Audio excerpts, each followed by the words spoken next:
Hello guys, আমরা এখন আছি রমনা কালী মন্দিরে। এখানে হচ্ছে সন্ধ্যা আরতি চলছে। এখানে ভক্তরা মায়ের মন্দিরের চারপাশ দিয়ে ঘুরে ঘুরে হচ্ছে কীর্তন করছে। আমরা এখানে উপস্থিত হলাম। এখানে আমাদের কীর্তন প্রায় শেষের দিকে দেখতে পাচ্ছেন। আমরা এখন চলে যাচ্ছি মায়ের মন্দিরে।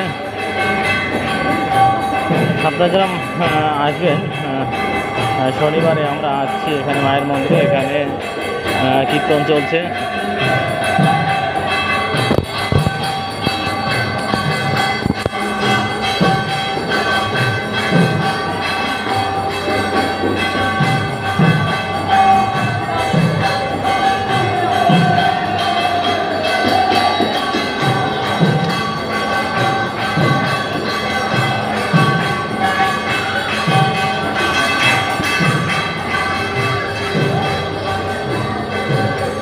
এই প্রতিমাগুলো বানানো হয়েছিল যখন দোল পূর্ণিমা হয়েছিল, তখন এই মন্দিরে যখন কীর্তন অনুষ্ঠানগুলো হয়েছিল তখন।